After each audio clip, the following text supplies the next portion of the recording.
Good evening, everybody, and welcome to Racing Welfare's Racing Lifestyle here on Instagram this evening. My name is Sophia Monkman, and I'm really pleased to say that this evening we're going to have Aodhagan Conlon joining us. Now, Aodhagan used to be a jump jockey, professional jump jockey, until he had a change in career where he studied sports and exercise psychology. And through that, he has launched his own Instagram feed called the Psych. And so we're just going to be finding out a little bit more about how he went from changing from work. And then tomorrow evening, again at 7 o'clock on Thursday evening tomorrow, Aodhagan's going to go through some breathing techniques with you because it's been proven that it can help both your mental and physical well-being. So good evening, Aodhagan. Thank you so much for joining us. Are you all right? I'm not too bad, Sophia, and you? Yeah, I'm really good, thank you. I've just given a brief introduction about yourself and what we're going to be talking about this evening ahead of tomorrow's Instagram feed at 7 o'clock tomorrow night. But just tell everyone, how did you get into, start your career in racing? Well, it's a long time ago now, unfortunately, but yeah, way back in the day, I finished school and had a great interest and desire to work with horses. I wasn't really academically minded at the time, so yeah, I started off in a yard in Ireland with Harry Rogers, got my amateur license out, and moved around a little bit. Wrote a couple of winners on the track, a couple of winners point to point, but nothing outstanding, unfortunately. But back in 2009, I got a ride for Rebecca Curtis at the Galway Festival. So she was running a horse in the winner's bumper on the Sunday of Galway, and lucky enough, I got the ride on it. Finished second, beating the 11.5. And a couple of months later, she offered me the opportunity to turn conditional in the UK. So I moved over in January 2010. Had a couple of seasons with Rebecca, really good. Best season was 17 winners. And then I moved to Tom George. And I suppose, I think in the fourth season that I was over, wasn't going as well as I had hoped. And then I had a bad fall in Hereford in December 2012, where I fractured the base of my skull, both eye sockets, both cheekbones. Doesn't sound nice. No, it wasn't great, to be honest. But yeah, so that gave me a little bit of time to sort of reflect on, I suppose, how my career had gone so far. At the time, I was 27. I thought I was getting on in years. So I felt a little bit of an urge, kind of. I didn't want to be just a moderate jockey. I didn't want to be kind of someone kind of driving up and down the country for 2-3 rides. So would you say that accident was that the turning point then when you thought, actually, I want a career change and I want to do something different? Yeah, it's a question people ask me. I don't know. It wasn't necessarily a watershed moment that all of a sudden, I don't want to be a jockey anymore. I want to get out of racing.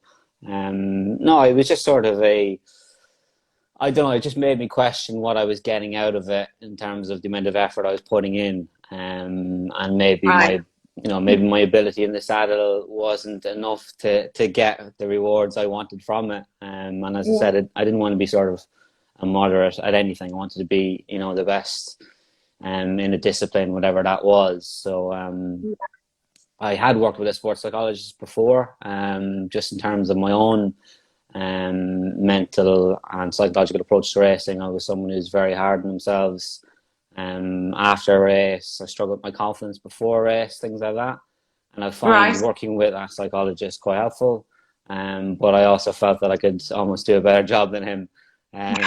So yeah, maybe Did you then obviously decide that you wanted to go down this route and is that when you decided you wanted to do your degree? Because obviously you've done your degree, masters, and am I right in thinking you're doing a PhD at the moment? Yeah, so unfortunately there's a lot of steps to become a fully qualified sports psych. So yeah, I did my undergraduate degree in psychology, my master's in sport and exercise psychology, and that sets you up. Then you have to do chartered training. So I'm currently doing my chartered training with the British Psychological Society. And just because I'm a bit of a masochist, I decided to do a PhD as well. So I was lucky the opportunity arose to to take it. I'm very fortunate that Jets have helped me with the funding all along. And without them, I wouldn't be doing a PhD basically, but they're funding a large part of that. And the PhD was more of a kind of an addition to complement the skills that I'm trying to learn and improve on myself in terms of sports psychology. Just add something a little bit different because the world is full of sports psychs at the minute. So I was trying to stand out a little bit amongst the crowd. So just in layman's terms then, Aodhagan, just tell us a little bit more about what it is you've actually studied and what is your key area, if you like? Well, I suppose the undergraduate just kind of gives you a basic overview of psychology. So in terms of cognitive psychology, so how our thoughts and mental processes sort of work, the biology behind it, a little bit of kind of the evolutionary steps that we've kind of progressed through, and then different kind of challenges in terms of like different, obviously, the social settings we're in, etc. And then a large part of that was also research methods. So obviously when you study psychology, you have to do certain studies, research projects to show that you're developing, progressing in your knowledge. And a large part of that is that research aspect and being able to show whether an intervention that you've kind of made with a group of people or with an individual has actually worked. So yeah, that was a large part of it as well. Yeah, because I know recently you've launched the Breath Psych on Instagram. So for people who maybe haven't followed you, I'm sure they will after this. What can people expect from that page? What is it that you're trying to achieve? It's a good question. I suppose science/academia can maybe seem a little bit sort of aloof from everything and maybe lacking that little bit of practical application. And it's something I've been very conscious of, like whatever I do, I want to be able to use it with people, whether it's jockeys or other athletes. And I suppose when I was progressing through the PhD, it was a year in, there was lots of interesting sort of studies I was coming across or interesting things around breathing that I thought would be useful to kind of get out to as wide an audience as I could, I suppose. So it was just when lockdown started, so I think everybody was going nuts with projects of their own. So I wasn't baking any bread, but I decided to start this Instagram page and just try and put out a little bit of information that people might be able to use and find helpful in terms of whether it's psychology or the physiology behind those breathing techniques. I thought it'd be interesting.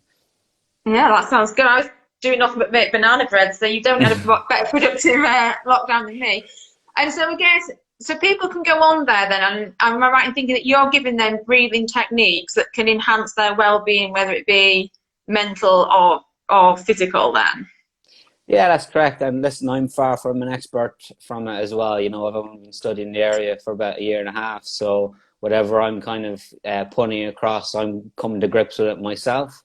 But yeah, it's I suppose understanding the physiology. So what actually happens to us physically when we breathe. And then the psychology behind that as well. So when we breathe a little bit too much or we breathe at a slower rate, different things happen in terms of our physical responses and then our psychological responses. So when you're looking, obviously well-being is a big area at the minute. Those breathing techniques can kind of go across that sort of psychology physiology divide. So if you slow your breathing down, you can decrease your anxiety. From a psychology point of view, and in a physiology point of view, you can reduce your heart rate, you can reduce your blood pressure, reduce blood sugar levels.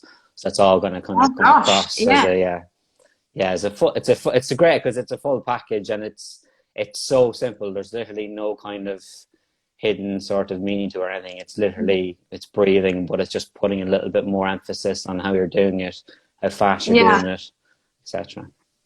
Because it is World Mental Health Day on Saturday, this Saturday, 10th October, for people who didn't realise, and I was actually one myself who didn't realise, but it sounds as though just going onto your Instagram page, just something as simple as breathing, you know, we all do it without realising, without thinking, we can go on there, and I'm guessing that we could pick up some techniques that could help reduce our stress or anxiety. Yeah, for sure. I've certainly have a couple of videos up there, instructional videos, actually kind of talking about the science sort of behind it, and then kind of guiding people through those techniques. So yeah, as you said, it's a very easy thing to do, but what's easy to do is also easy not to do. So we all know how to eat well, but you know, it's very hard to kind of stop yourself when you've got chocolate cake in the fridge or whatever it might be. So I suppose what I want to get across is simple things that you can do on a daily basis that are sustainable, and thereby improving that either mental or physical well-being. Yeah. And then as well as doing all your PhD at the moment, you do actually work for the Professional Jockeys Association, don't you? Yeah, so I'm currently the term is performance consultant with the Professional Jockeys Association. So I'm sort of helping those jockeys from a sports psychology point of view, and trying to give them the sort of the mental and the emotional knowledge, and that will hopefully get them to perform at their best on a consistent basis and enjoy their sport as well. I think that's a big aspect of it. I think especially professional sports, you know, the joy, the enjoyment can be sucked out of it a little bit, just in terms of those pressure to ride winners and keep owners, trainers, etc. happy. So that's a big emphasis as well. But yeah, I've worked with a lot of people quite recently, especially as racing came back and people wanted to improve and develop in different areas. And yeah, I've been lucky that I've been able to work with a lot of people recently.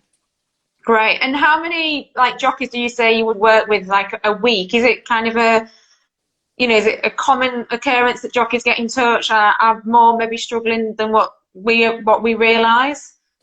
Yeah, I suppose it's a difficult one. I might necessarily deal with people who are struggling per se. As a sports psychologist, you have sort of professional limitations, and if there is a clinical issue there that you have to refer on to either a clinical psychologist, a counsellor, or a psychiatrist. But in terms of my own sort of remit, I probably have between 4 and 6 jockeys who I would speak with once a week, and we have sort of ongoing strategies and projects that we're working on. And then I have upwards of, I think I've worked with maybe 30 plus over the past 12 months. So like some people kind of just want to call in, have a chat, have a kind of recenter themselves or kind of get things off their chest, or other people it's a little bit more consistent and they've got very specific things that they're trying to work on a daily/weekly basis. Yeah, because I know during lockdown, when racing resumed behind closed doors, flat jockeys now are only riding at 1 meeting per day. Do you think that has been well received, and can you see benefits of that enhancing the jockey's well-being? From what I've got, I can't speak for everyone, but from the people that I've spoken to in terms of flat jockeys, both professionals and apprentices, I think it has gone down pretty well. And certainly from a support staff sort of point of view, it's massive in terms of that, protecting their well-being a little bit more. You know, they're not rushing from one meeting to the next. And I think it does open up opportunities as well for people who might be second or third in line in the yard. If the stable jock is going somewhere, then those rides at the second meeting are open.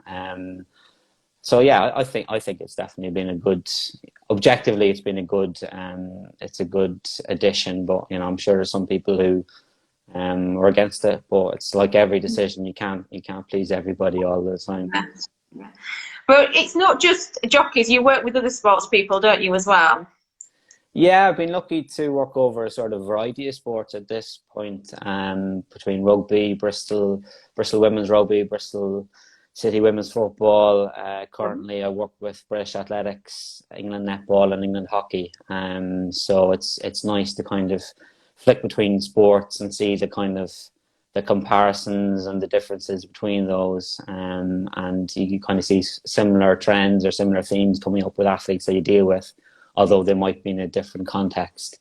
So yeah, good. Or it sounds like you've got so much variety, which I guess is great, and especially when you're studying for your PhD as well. It must be good to be able to get different aspects of different sports and how they all differ. Yeah, for sure. And again, just really focusing on that practical application. So, you know, if I'm doing something in terms of research, you know, really asking myself the question, would an athlete actually use this either in performance or during their preparation? So it kind of gives me a sort of an anchor to whatever I do. I want it to be kind of, you know, real world, real life. And that's quite useful. And You know, I love all sorts of sport. I'll literally watch table tennis if we put it on. Yeah. And what's the great thing about it is, I know from having ridden, your respect for those people at the top, whether it's jumping or flat, goes through the roof when you understand a little bit about that sport and the level that they have reached to perform consistently. And it's the exact same with other sports. When you find out a little bit about what a swimmer has to do in terms of Yeah. their training load, your just respect goes through the roof. So it's great that I have now an opportunity to access different sports in this position and get a full Yeah. appreciation of what goes into it. You've just had a nice comment from somebody. I can't see who the name is, but it says, "Well done for all your help to everyone in racing." Oh, So that's nice. thanks very much, whoever wrote that. I was just going to say, so tomorrow, obviously, again, you will be taking over Racing Welfare's live story on Instagram. So I hope that everyone will come back again tomorrow at 7 o'clock. What can people expect from tomorrow evening? Well, hopefully I can log on properly. That'd be the first thing. If we get past that, we're doing all right. I I suppose. might be able to do it. I suppose, first of all, I'd just like to give a little bit of background behind our physiology and what kind of makes us go, what makes us stop, and then how the breathing kind of falls into that, and how you can manipulate your sort of nervous system behind that. And then speak about maybe 2 or 3 kind of very simple techniques that you can do straight off the bat that can improve that your breathing efficiency. Then hopefully I might do an instructional kind of minute or two and count people through inhaling, exhaling. And then if anybody has any questions kind of as we go along, I'll try to kind of keep an eye on the questions coming through and answer them if I can. Oh, sounds great. Well, Aodhagan, thank you so much for your time this evening. I really appreciate that. And thanks to everyone who's watched as well. I hope you found that informative and that everyone will be joining us again tomorrow at 7 p.m. on Thursday to find out even more. Okay, thanks ever so much. I'll see you all later. Thanks, Sophia. Thank you. Bye-bye. Bye. Bye-bye. Bye. Bye.